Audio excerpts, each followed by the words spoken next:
Okay, so we're starting our unit on atoms, atomic structure, and I would like to preface this by saying we're going to start with the most simplistic version of an atom, or the most simplistic explanation. A little later we'll get into that that model you were just looking at, the orbital model, with the probabilities of where certain particles are. And you'll study that more in chemistry as well. But we're going to start out with this simplistic version that's decent, although not quite right. And we'll explain some flaws in it as we go. But you just watched a little video, a little intro on atoms. So can you tell me right now what are the three subatomic particles? Electron. Protons and neutrons. Protons and neutrons. Okay, so that's what we're going to be talking about today. And sort of the most simplistic explanation of an atom goes back to sort of Niels Bohr and the planetary model. I mean, what does our solar system look like? What's in the center of our solar system? The sun. Okay, so there's a center. Well, not the geometric center, but we'll call that the center of our solar system. And what goes around the sun? The Earth. The Earth, the other planets. Okay, so interestingly, the small sort of mimics the large. That's sort of what atoms are like. There's a center, and there's little particles moving around the outside of that center. And so we need to know where those particles go and what they are. All right, we just went over that. The atom is the smallest particle of an element, not to be confused with a molecule. Molecule is the smallest particle of a compound. And of course, there you got your three subatomic particles. Make sure you got those written. Or are they written? They're not, yeah. Okay, so these were the three subatomic particles, but then there was one more component that we've left out. It's not really a particle, but it's just kind of like weird. It doesn't necessarily make sense to us. But things that are solid, or liquid, or gas, or your body right now is made up of atoms. But just like planets going around the sun, most of an atom is really what? Space. What? Space. Most of an atom is nothingness. Most of an atom is really empty space. So even that solid-looking desk in front of you is mostly emptiness. Even a solid chunk of gold. There are two discrepancies in the world of science, I guess, at least in physical science. And that's the laws that pertain to the small and the laws that pertain to the really, really big. And they don't mesh. So like quantum mechanics and like Einstein's theories of relativity and gravity. Einstein did great explaining the big. You know, things moving really, really fast, planets, gravity really being a bending of space. But that doesn't explain anything that has to do with an atom. So we have quantum theory that explains why atoms work, but that doesn't really relate to the big. So there's plenty left to be discovered out there. This is some of the most basic stuff you got to know about chemistry. Protons, neutrons, electrons, where they are, what their charge is, and what their relative mass is. Now you probably noticed that you wrote down a mass of 0. It's atomic mass units. Does that really mean an electron has no mass? Can anything have no mass? No. But compared to the other two, protons and neutrons, it is so much smaller that compared to the other two, we really just round it down to nothing, count it as 0. These are their actual masses in kilograms, but we also use atomic mass units to base the mass of atoms off of the mass of a proton or the mass of a neutron. So look at this picture right here. Looking at this picture, can you tell me what the mass in atomic mass units would be? 1. More. 1.675 times 10 In atomic mass units. 7.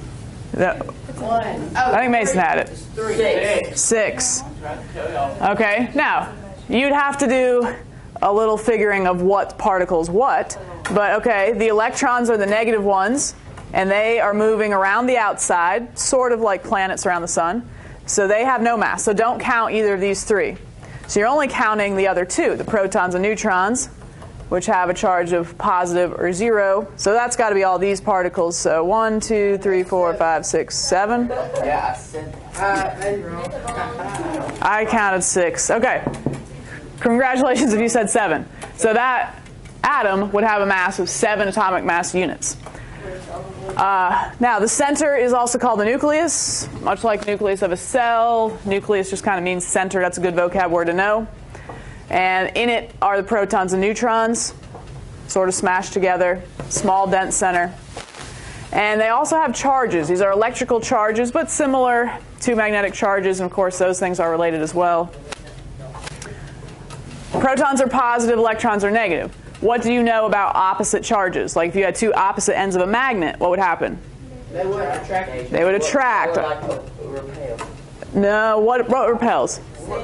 Same repels. Yeah, I thought you said that. Opposites attract, likes repel.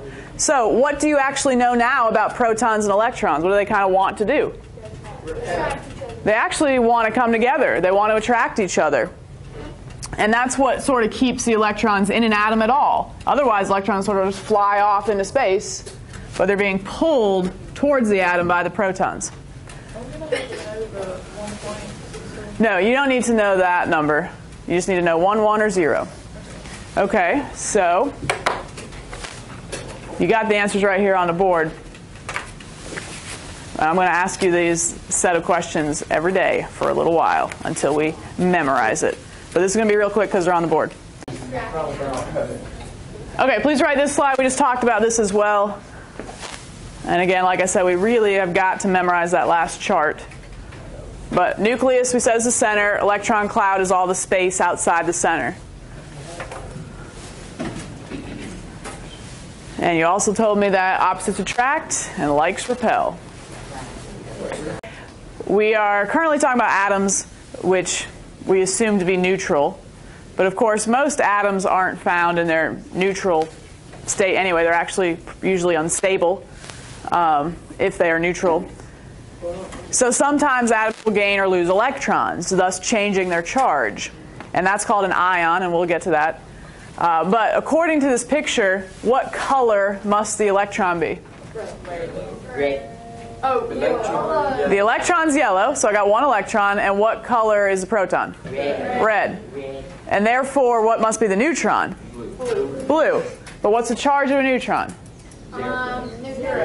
0. Neutral. Nothing. So that's not going to matter for the charge. Neutron's neutral. So anyway, right here, if I've got one positive proton, one negative electron, that is 0 overall charge.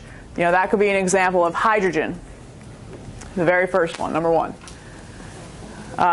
Okay. In this picture, how many electrons do I have? 3. Yeah, sorry, your paper's black and white. How many protons? 3. So what's the charge? 0. Wait, so you don't... Yeah, do the neutrons matter? No. They're neutral. They're not going to attract or repel anything with a charge. So the overall charge is 0. These are neutral atoms. Okay, last one's got a charge of 1, but 1 what? Positive or negative? Very good, because we've got more positives than we have negatives. And I know in math class, you know, if you have a positive number, you don't usually write the plus sign in front of it. But we will in science. If we want to say it's a positive 1, we're going to write a plus 1. Or a 1 with a plus after it. And sometimes not even the 1, just the plus. Okay, so we just went through that chart, and we said that the electrons were so much smaller that they didn't really count for the mass. Well, here's sort of your explanation as to the mass differences. Protons and neutrons are about 2,000 times more massive than electrons. So that's like a 3-ton elephant and a 3-pound rat. Which would be a big rat, but I used to have 4 pounds of rat. still compared to an elephant. Okay. If we're trying to find the mass of an atom, you know, and it's made up of elephants and rats, are the rats going to make much difference? Certainly not, okay? So that's why we don't necessarily count the electrons. in the mass. 2,000 times different. All right, we also mentioned the space. Atoms are mostly empty space. So you had that analogy with the soccer field in the video, but here we'll say if the nucleus is a fly on the pitcher's mound of a professional baseball stadium. Anyone know this baseball stadium? It's Fenway Park. Long time ago. Not that long ago. Then the electron cloud, where the electrons could be, would be all the rest of this space. Yeah, it is Fenway. All right, so what makes an atom of gold different than an atom of silver? What makes the elements actually different? Well, it's all about the numbers of their subatomic particles. They're protons, neutrons, and electrons, but specifically, it is protons. The protons are the fundamental difference in what distinguishes one atom from another. And if you look at the periodic table on our wall, which doesn't have all the names on it, but we've got all these little numbers in the corner, starting with hydrogen number 1. That little number 1 means that hydrogen has 1 proton. If I were able to use a particle collider and make an extra proton stick to that nucleus, which is not necessarily possible, then I would have helium. If that had an extra proton, then it would be lithium and beryllium, so on and so forth. So that's actually what all the little numbers in the boxes mean. We'll mention that in a second. That's the atomic number. That's the number of protons in an atom. Electrons, the number of electrons can change. You know, if I have an atom of lithium, it's going to want to lose electrons. It can lose an electron but still be lithium. It can't lose a proton and still be lithium, though. But electrons affects the reactivity, how it will bond with other atoms. And neutrons mainly just affect some mass, whether it's heavier or lighter. And there's things called isotopes. We can have heavier and lighter versions of the same element. All right, there's a bunch to write on this slide, so make sure you get in the blue here too. All right, the forces within an atom. We sort of mentioned this one already by saying opposites attract. That idea that opposites attract is an explanation of the electromagnetic force. Opposite things want to come together. So the question, I guess, then is, if electrons and protons are opposites, and they want to come together, well, then why aren't atoms solid things? Why aren't they just a big ball of protons, neutrons, electrons? Because the electrons want to be near the protons. So why don't they all just collapse in the center? Because the something force. Don't think so. The force is like pushing them out. The force is pulling them in, but similarly, our own solar system. There is gravity between our sun and all the planets. The sun is pulling on the Earth right now. Why does the Earth not get sucked into the sun? What is the Earth doing? It has its own mass. It's like gravitational. It does have its own mass, yeah? It's moving around at such a fast rate. It's moving. That's it. That's the answer. The Earth is moving. In fact, the Earth sort of, wants to shoot off straight into space. Natural motion is straight line motion. Wants to shoot off straight into space, but the sun continues to pull it around in its orbit. So it's that attraction that keeps it in orbit. If the attraction were stronger, then yeah, the Earth would spiral into the sun. Likewise, if the attraction between the positive protons and the electrons were stronger, then yeah, the electrons would spiral into the center. So it's a perfect balance between the motion of the electrons and that pull from the protons. But without the electromagnetic force, electrons would just move in a straight line path and never come back. Now, we have another issue. What is in the nucleus again? Neutrons and protons. What's the charge of a neutron? 0, nothing, doesn't matter. What's the charge of a proton? Positive. Well, if you have a whole bunch of positives in the center of your atom, positive, positive, positive, real tightly packed, what do a bunch of positives want to do?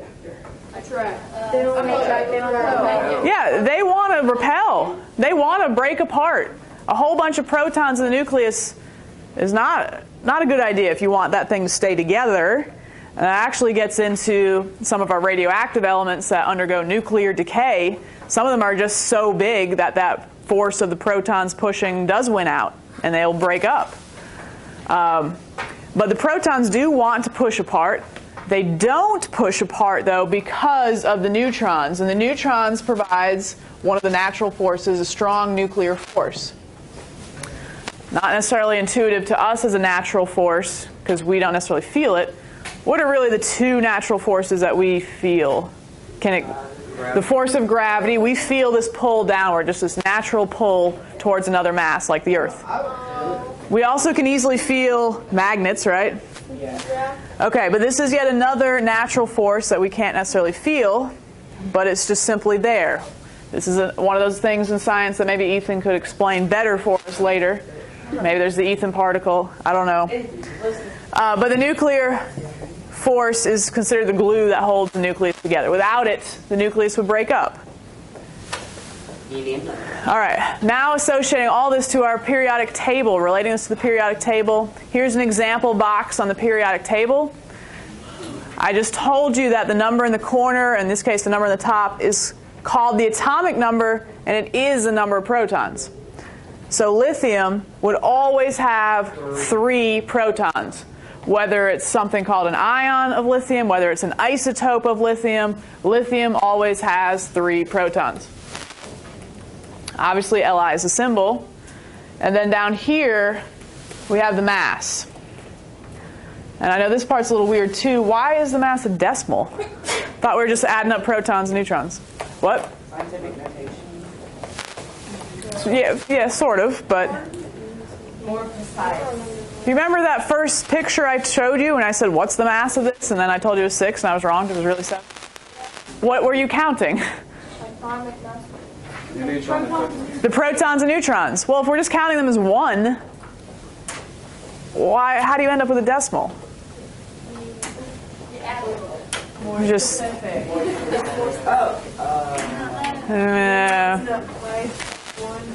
What's the relation? Well, it turns out lithium has different masses. It's essentially like a test average. It's an average. Most of the time, lithium's going to have a mass of 7. And that actually was lithium on that picture I showed you. So most of the time, lithium would have a mass of 7. But every once in a while in nature, you find lithium with 1 less neutron. And in that case, it's got a mass of 6.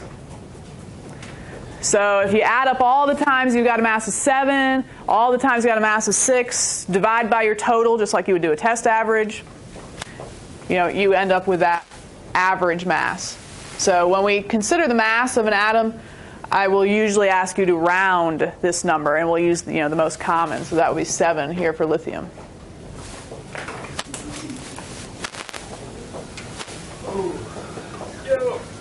All right, so here's another example with a picture. According to the picture, how many electrons you got? 3. But for neutral atoms, the number of electrons is simply going to be the number of protons. It would have to be, if they're neutral. The positives would have to balance out the negatives. So you told me 3 electrons there. So still talking about lithium, and in fact, this is the picture of lithium that's got 6 total protons and neutrons. So that one would have a mass of 6. Look at this square of the periodic table for carbon. What up, carbon? How many protons? 6. How many electrons? 6.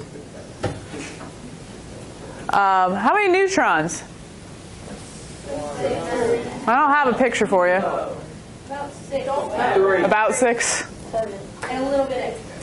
And a little bit. Sometimes 6. Well, if you round the mass, you'd get to what? 12. And so if the mass is 12 and 6 atomic mass units are coming from protons, the other 6 must have been your neutrons. Last class we were talking about, obviously protons, neutrons, electrons, just asked you all those questions about them. But I want to make sure we were just clear on how to figure out the numbers of each for each element.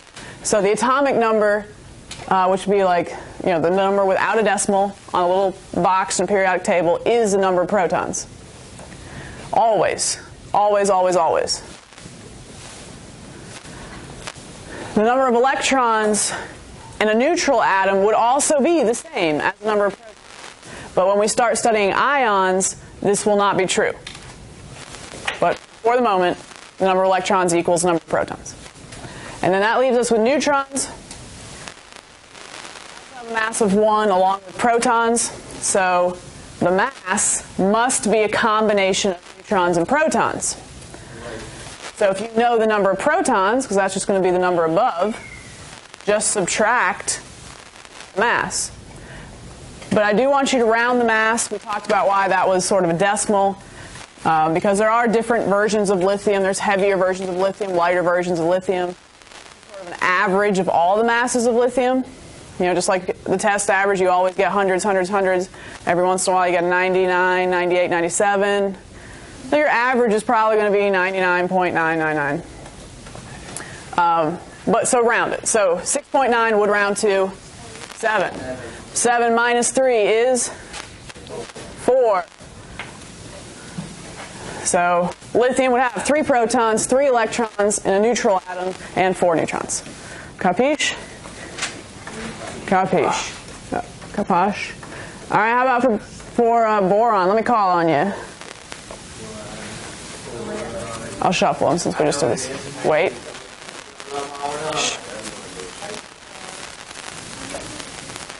And the lucky winner's going to be... he's still copying notes. Oh, it is Blake. All right, Blake. How many protons in boron? 5. Electrons?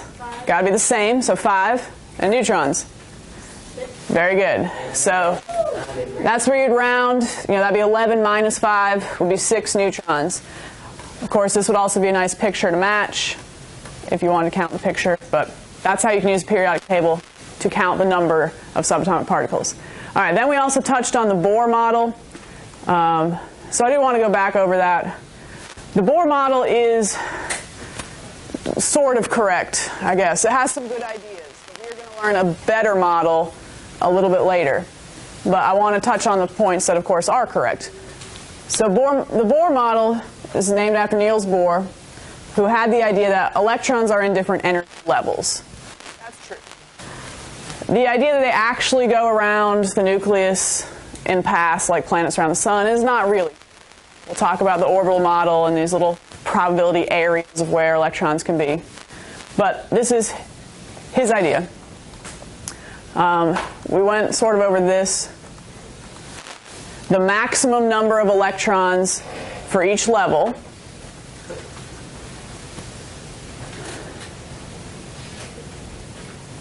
And for the smaller elements, this idea of 2 on the first, 8 on the next, we'll see that a lot.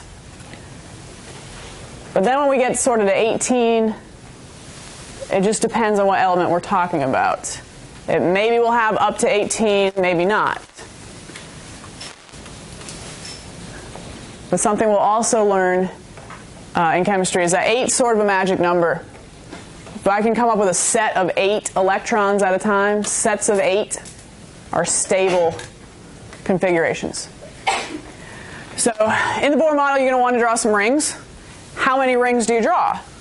Well, okay, so the Bohr model, the number of rings you draw is determined by the row number of your element, which is also called the period number.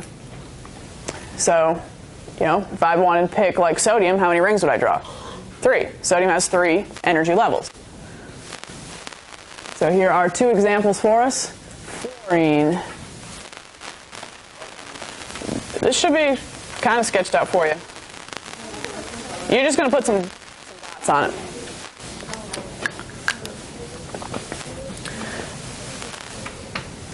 All right, so fluorine is in what row on the periodic table? Which I've now covered up, but you've got your own periodic tables. Good, it's in row 2. So hence, there are 2 rings. Not to be confused with the inner circle, which is really just supposed to be the nucleus. And I always like to write how many protons and neutrons are in the nucleus. Not really draw them out as dots because that will get a little tedious, but Sailor, can you tell me, based off of this box from the periodic table for fluorine, how many protons would it have? 9. Brian, how many neutrons? Good, because you got to round. The mass here is going to round up to 19. So 19 minus 9 is 10. So we got 10 neutrons, 9 protons in the center. All right, and then Alec, how many electrons do I need to draw? 9. That also matches, 9 electrons. So the rules I need to follow, of course, I need to have electrons on the 2 rings. It's in row 2, there are 2 rings. There should at least be 1 electron on this outer ring. And we start filling from the inside out. So Alec, do you remember how many can fit on the first ring?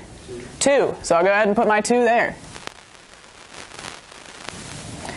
And electrons have a negative charge, so they wouldn't want to be each other. So try to out as best you can. All right, so if I got 2 electrons on the inner ring, Keegan, how many electrons do I have left? 7. Can I fit 7 on the next ring? Yes. Great. I'm just drawing them as dots.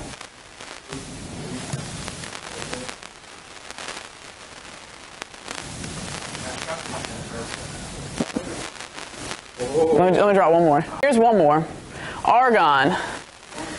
All right, I've covered it up, but Katie, can you look on your periodic table and tell me what row argon is in? What period is it in?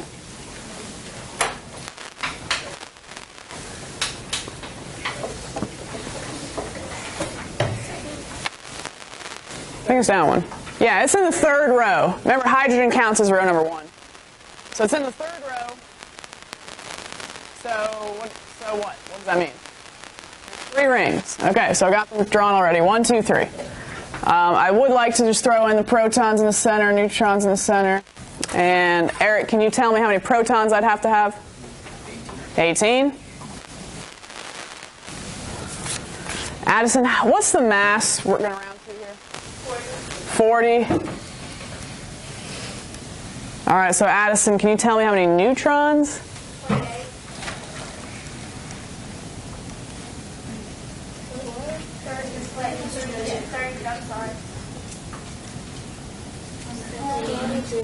How about 22? All right.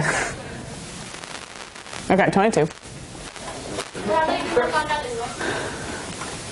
Yeah, I haven't done the Bohr model yet. I'm just filling in what is in the nucleus.